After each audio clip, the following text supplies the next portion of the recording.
अनजान।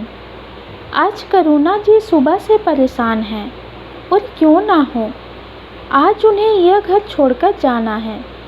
बेटी ने तो फ़ोन करके बोल दिया है, माँ इन सब चीज़ों का मोह मत करना, अपनी ज़रूरत भर का सामान ले लो, बाकी छोड़ जाओ।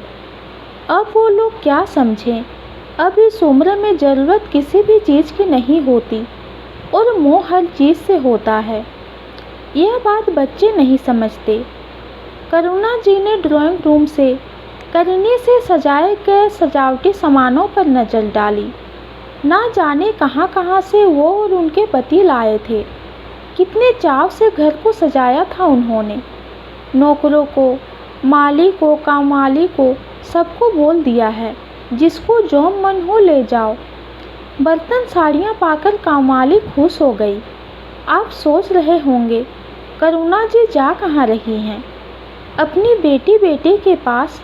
नहीं, वहाँ करुणा जी को अच्छा नहीं लगता। बेटे बहू, बेटे जमाई सब अच्छे हैं, बहुत अच्छे, पर उनकी मसीनी ज़िंदगी में करुणा जी अपने आप को अनिपुण पाती है। पूरे हफ्ते काम करने के बाद वो सब सप्ताह अपने हिसाब से बिताना चाहते हैं। करुणा जी को बुरा नहीं लगता है, पर उन्हें लगता है जैसे वो भी शोकेस का एक पीस है, जिसे रोज़ सुबह शाम पोंछकर रख दिया जाता है। अपने देश में तो अकेले रहने पर भी कम से कम आस पड़ोस के लोग आकर हालचाल पूछ लेते हैं, बातें कर लेते हैं, तो इसीलिए वापस आ गई। बहुत सालों से वो अपने पति के साथ एक वृद्धाश्रम में समय बिताने और उन लोगों की मदद करने जाती रहती थी, तो आज उसी आश्रम में रहने की अर्जी दे आई है। अकेले रहने से तो अच्छा है अपने हमउम्र वालों के साथ रहना। ऐसा नहीं है कि उनका परिवार नहीं है, ससुराल और मायका दोनों ही समृद्ध है, धन धान्य से भी और लोगों से भी, पर वहाँ जाकर सबको बच्चों के साथ खेलते, सेवा लेते देखती हैं तो एक खूब उठती है उनके दिल में। इन्हीं बच्चों से तुलना करके वो कितना इठलाती थी कि मेरे बच्चे इनसे कितने आगे हैं। आज सच में मेरे बच्चे इतने आगे चल गए हैं, पर यह तो माँ बाप के साथ हैं, तो उनको ससुराल और मायके में भी एक अजीब सी उलझन होती रहती है। उनको वास्तव में उनके पति के जाने के बाद से कहीं भी कुछ भी अच्छा नहीं लगता है। इतने बरसों से वो जिस धुरी के इर्द गिर्द नाच रही थी, अब वो धुरी ही नहीं रही, पर मन थमने का नाम ही नहीं लेता है, इसलिए हर वक्त व्याकुल रहता है। एक एक कमरा, एक एक वस्तु टोटलते टोटलते वो स्टोर रूम तक पहुंची। 2-4 पुराने ज़माने के बक्से, जिसमें शायद उनके सास ससुर और उनके मम्मी पापा की यादें होंगी। उनके बच्चों के पहले कपड़े, पहला खिलौना सब पड़ा है। दोनों की नाल भी वहीं रखी है कपड़े में लपेटकर।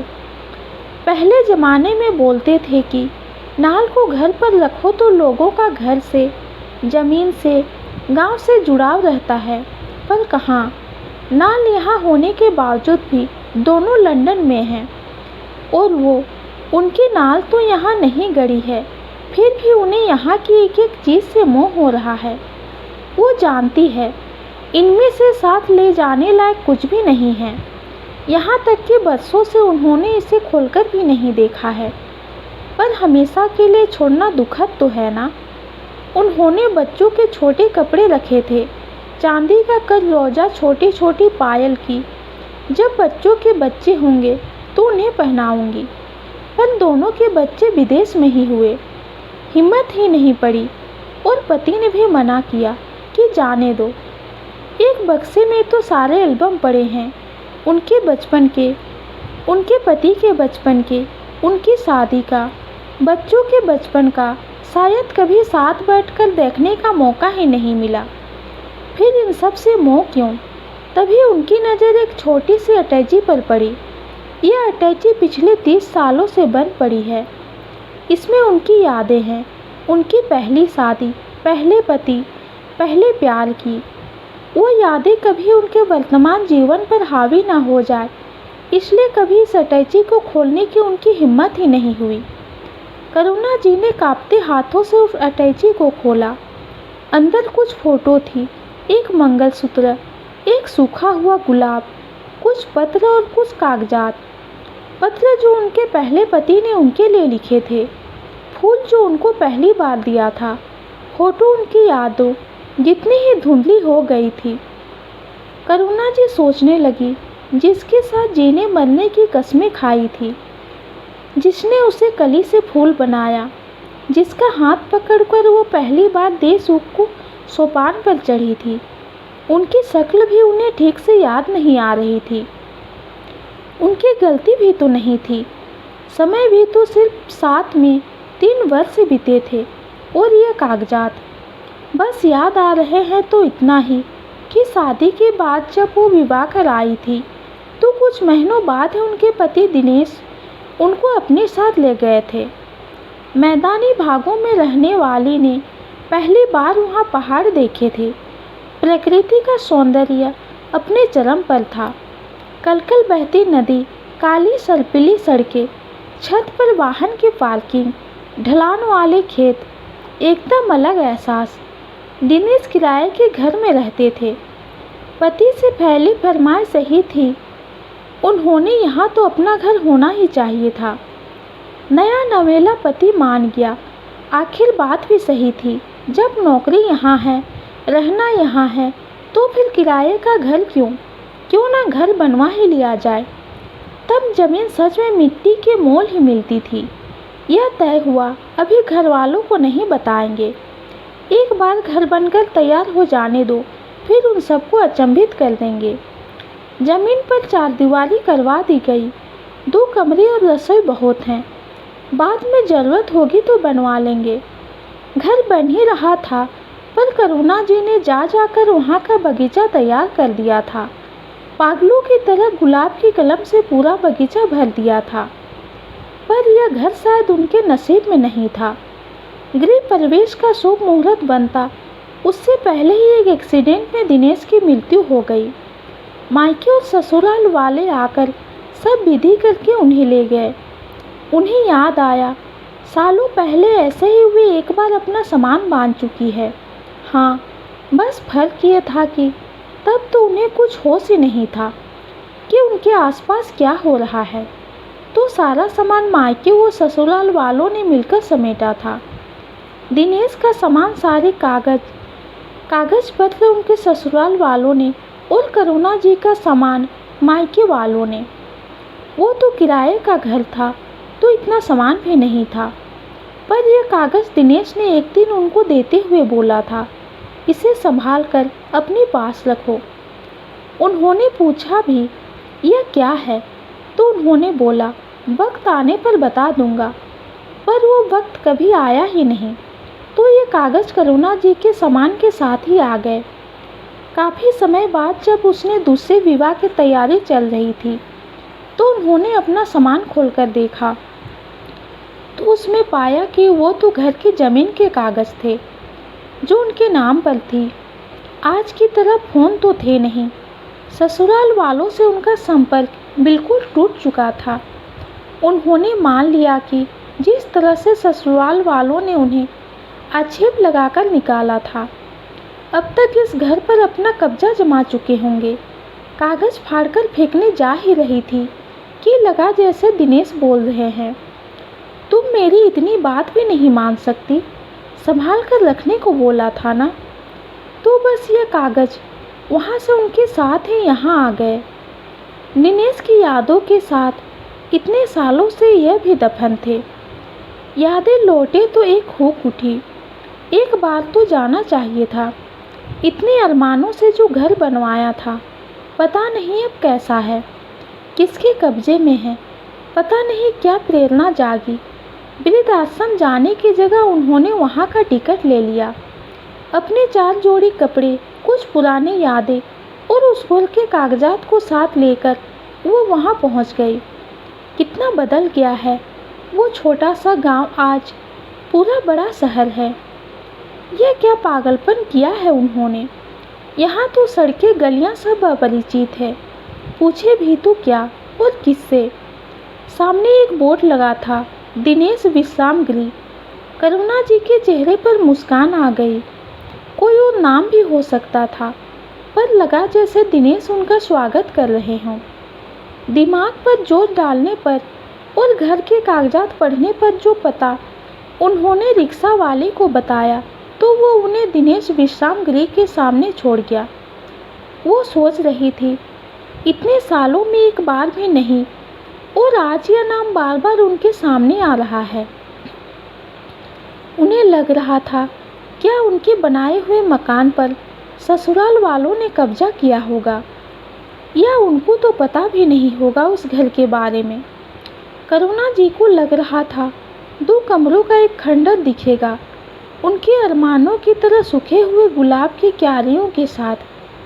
काफ़ी देर तक वो असमंजस में खड़ी होकर देखती रही। क्या करें, अब कहाँ जाएं? क्या यह उनका पागलपन नहीं था कि वो अकेले इतनी दूर चली आई? यह सोचकर सामने ही विश्राम गृह में आज रुककर कल वापस चली जाऊंगी, वो आगे बढ़ी। अंदर का पूरा बगीचा गुलाब के फूलों से भरा था। अंदर एक बड़ी सी तस्वीर लटक रही थी। उन्हें लगा यह तस्वीर तो शायद दिनेश की है, उनके दिनेश की। पर यहाँ कैसे?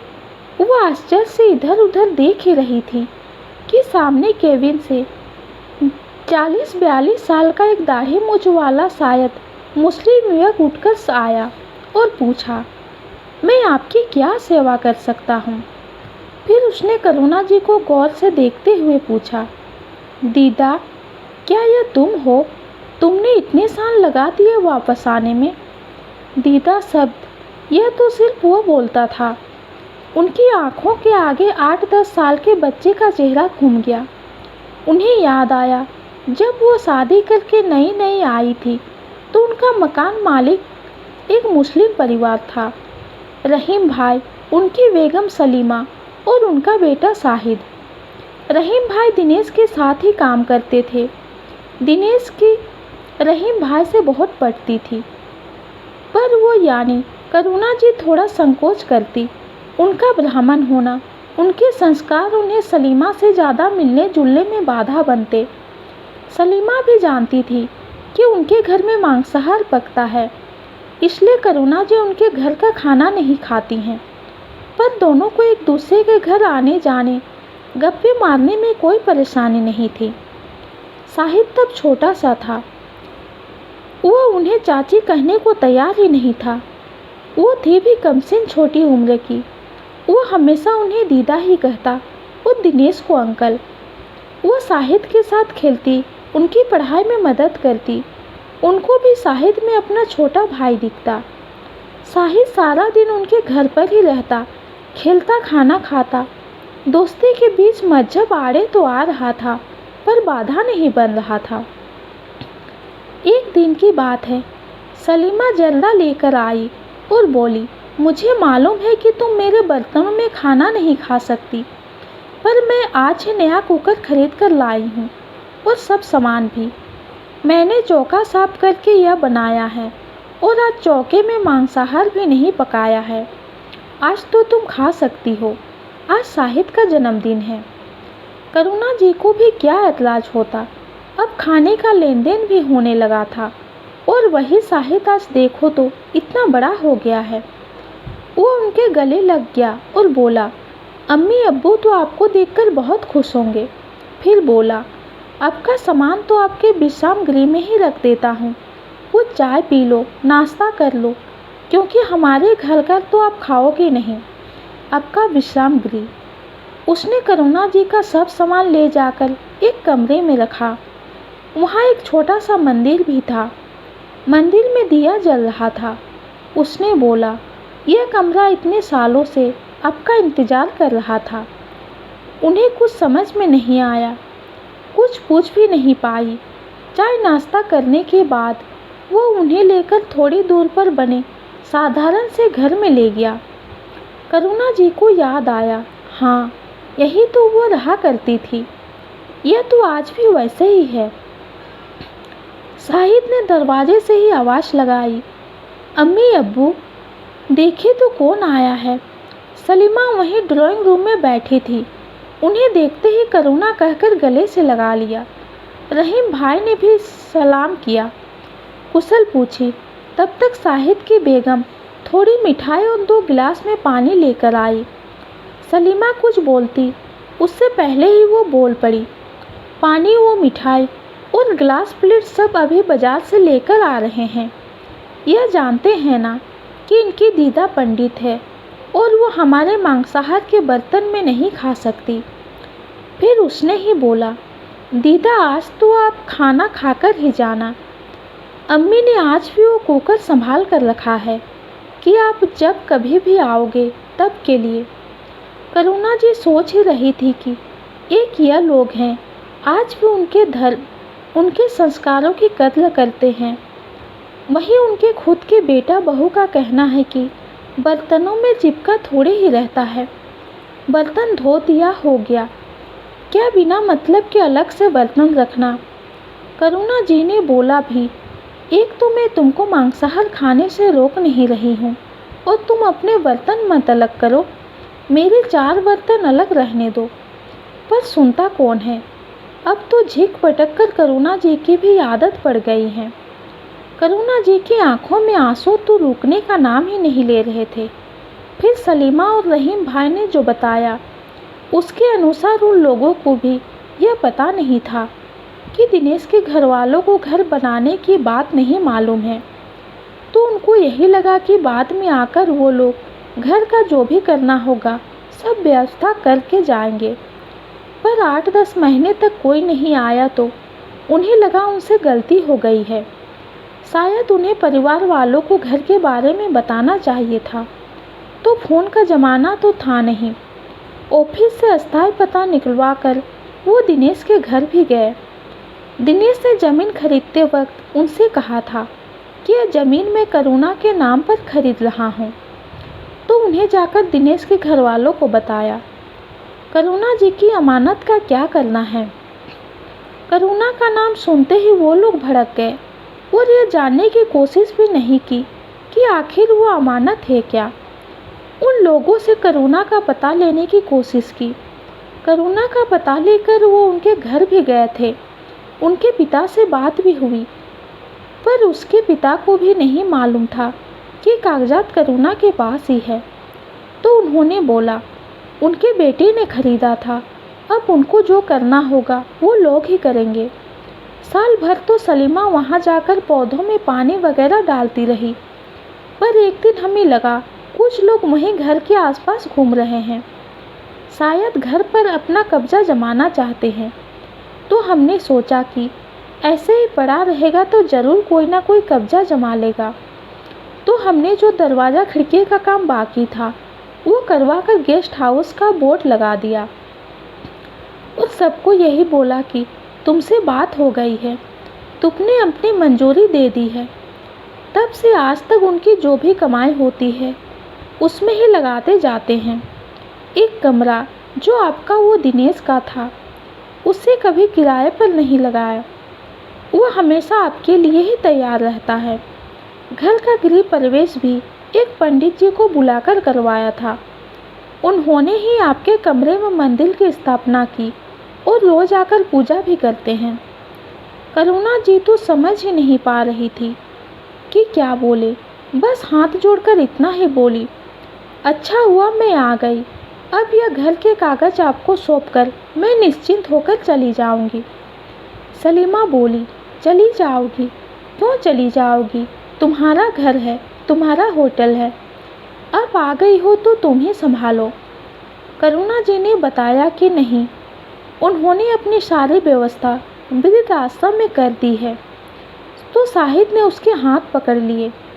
नहीं दीदा, आप कहीं नहीं जाओगे, मुझे याद है कितने अरमानों से आपने यह घर बनवाया था, एक एक पेड़ लगाया था, अब आप आ गए हो तो यहीं रुक जाओ। दिनेश अंकल को भी अच्छा लगेगा, आखिर यह सब बनवाया भी तो उन्होंने आपके लिए ही था। करुणा जी ने असमझ में कहा, नहीं नहीं, मेरे पास कुछ भी नहीं है, मैंने अपना सारा पैसा जो भी था वो वृद्धाश्रम को दान कर दिया है, यहाँ मैं किसके सहारे रहूँगी। साहिद रो पड़ा। अभी भी आप सहारे की बात कर रही हो? हम हैं ना, अम्मी हैं, अब्बू है, हमारे बच्चे हैं। आपका मन बहल जाएगा। और जहाँ तक पैसे की बात है, इस वृद्ध गृह से आने वाला एक एक पैसा अब्बू ने आपके नाम पर जमा करके रखा है। 10-12 लाख तो होगा ही। आपको चिंता करने की कोई ज़रूरत ही नहीं है। करुणा को यहाँ रहते हुए 4 महीने से ऊपर हो गए। वृद्धाश्रम आलू को फ़ोन करके उन्होंने बोल दिया है। बच्चों को फ़ोन पर सब बताया तो भारत आने के नाम पर मुंह बिचकाने वाले बच्चे तुरंत भारत आने के लिए तैयार हो गए। और अगले 10 दिनों में तो वह सब मेरे पास थे। बेटा आश्चर्य से बोला, माँ, इतनी प्रॉपर्टी हमारे पास यहाँ भी है। आपने कभी बताया नहीं। इसको तोड़कर यहाँ बड़ा सा होटल बनाएंगे। करुणा जी उन लोगों का मुंह देखते हुए सोच रही थी। यह मेरी कोख जाया है। इसे मेरी भावना की कोई कदर नहीं है। यह बताने के बाद भी कि यह मेरे सपनों का घर था, ये इसे तोड़ना चाहते हैं। इससे और उम्मीद भी क्या रखना। पिछला घर भी तो उसी के कहने पर ही छोड़ा था कि माँ, आप अकेली रहती हो, हमें चिंता होती है। पर अब नहीं, अब नहीं। उन्होंने ठंडे स्वर में कहा, नहीं, यह ज़मीन और बैंक के सारे पैसे मैंने पहले ही साहिद के नाम कर चुकी हूँ। बेटी ने आश्चर्य से पूछा, एक अनजान के नाम? करुणा जी बोली, अनजान कैसे? जो मेरे सपनों को संजो रहा था, वो अनजान कैसे? भले उसका मेरा खून का रिश्ता ना हो, धर्म का रिश्ता ना हो, पर वह मेरे लिए सगे से बढ़कर है। धन्यवाद।